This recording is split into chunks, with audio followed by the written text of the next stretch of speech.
Continuando a nossa interpretação tugendhatiana de Frege, sentidos fregianos como regras cognitivas. Frases. Chegamos agora à análise do sentido da frase, Satz, que é o pensamento, e a referência da frase, que, para Frege, é o valor de verdade.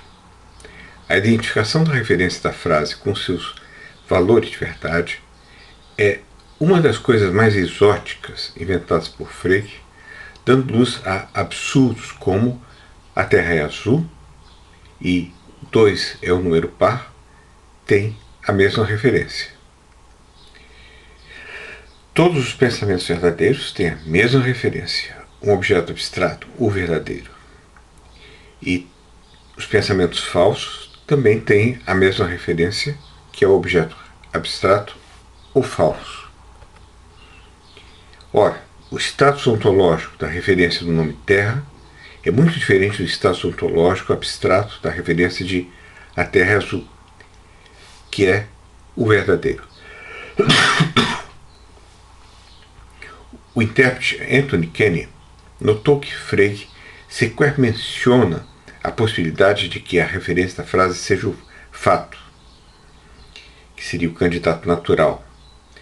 Para Frege, aliás, o fato nada mais é do que uma abreviação da expressão pensamento verdadeiro. Mas fato é um candidato natural. O fato da Terra ser azul parece ser constituído do objeto Terra mais o tropo de ser azul, a propriedade da azulidade, que são as referências naturais do nome e do predicado. O próprio Kenny nota que há certamente muitos problemas com essa solução, com a solução de que a referência da frase é o fato. Considere só um deles.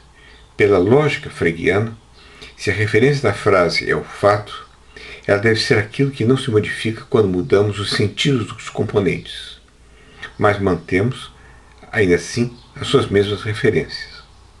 Mas, nesse caso, frases bastante diferentes passam a referir-se a um mesmo fato. Frases de identidade sobre o mesmo objeto que eu estou considerando. Por exemplo, 1. A estrela da manhã é a estrela da tarde. 2. A estrela da manhã é o segundo planeta do sistema solar. 3. A estrela da manhã é Vênus.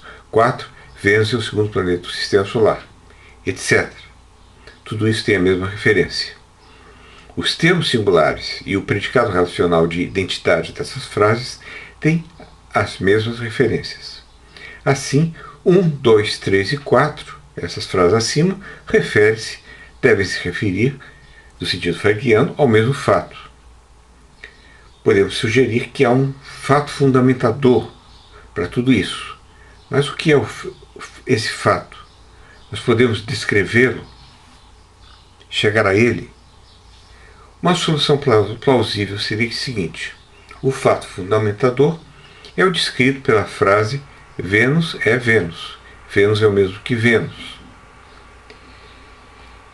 Pois, admitindo o descritivismo fregiano, segundo o qual o nome nada mais é do que uma abreviação de um feixe de descrições definidas, o termo singular Vênus permite a derivação em suas ocorrências de qualquer uma das descrições acima consideradas.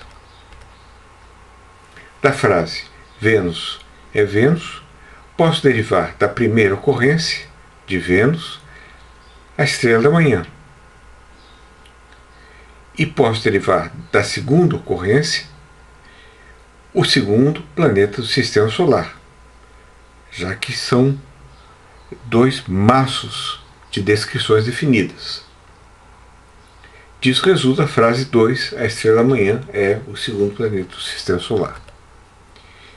E o mesmo podemos fazer com todas as outras identidades com a mesma referência. O falante precisa apenas saber todas as descrições capazes de identificar unicamente Vênus para ser capaz de fazer cada derivação possível. Também podemos adicionar subfatos concernentes ao modo de representação de Vênus através de cada descrição. Supostamente, cada sub-regra de identificação, por exemplo, de Vênus como o astro mais brilhante que aparece pela manhã, estrela da manhã. Nós poderíamos pensar, a estrela da manhã é a estrela da tarde, refere-se a um subfato que é a estrela, o astro mais brilhante que aparece pela manhã é o mesmo que o astro mais brilhante que aparece à tarde. Mas um pouco estranho, porque não é bem idêntico. Mas esse seria o subfato. Agora, o fato é Vênus é Vênus. Esse é o fato fundamentador que permite derivar que a estrela da manhã é a estrela da tarde.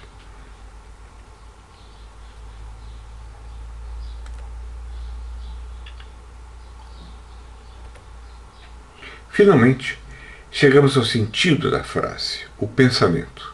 Der Gedanke. Por quê? Diz Frege. O pensamento é o que muda quando mudamos os sentidos dos componentes da frase. E nisso ele acertou em cheio, não precisa ser discutido. Interpretando pensamentos em termos de regra, diremos com Tugendhat que o sentido da frase precisa ser uma regra resultante da regra de identificação do nome aplicada com base para que seja feita a aplicação da regra de aplicação do predicado. A combinação das duas regras sendo o que Tugendhat chama de regra de verificação da frase. Disso devemos concluir que o sentido, o conteúdo cognitivo da frase é o pensamento. E sendo o pensamento, no entender de Tugendhat, é a regra verificacional. O pensamento é a regra verificacional. O conteúdo cognitivo é a regra verificacional resultante da combinação da regra de identificação com a regra de aplicação na frase predicativa singular. O problema óbvio de aceitarmos que o pensamento fregiano nada mais é do que uma regra verificacional é que teremos de ressuscitar a ovelha negra do verificacionismo semântico. A ideia de que o sentido cognitivo de uma frase é a sua regra verificacional. Tugendhat, ao que parece, não vê problema nisso.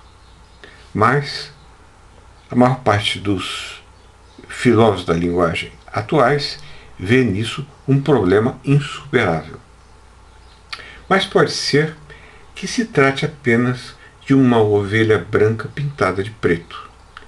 Pois, diversamente do que se pensa, o verificacionismo semântico, a ideia de que o sentido da frase é a sua regra de verificação, foi uma ideia de Wittgenstein, um filósofo muito mais profundo do que os positivistas do Círculo de Viena. Eles assimilaram essa ideia e tentaram desenvolvê-la ao seu modo. Por isso, faz sentido pensar que os positivistas lógicos tenham trabalhado inadequadamente essa ideia do verificacionismo e, diante dos problemas gerados pela sua incapacidade de trabalhá-la adequadamente, eles fizeram uma crítica enganadora que levou a comunidade de ideias à conclusão de que o princípio da verificação era errôneo. Penso ter demonstrado isso na segunda parte do meu vídeo sobre o verificacionismo. Como vocês sabem, eu sou o maior filósofo abaixo do Equador, para não dizer que eu sou também o maior filósofo acima do Equador. A humildade me impede de chegar a tanto.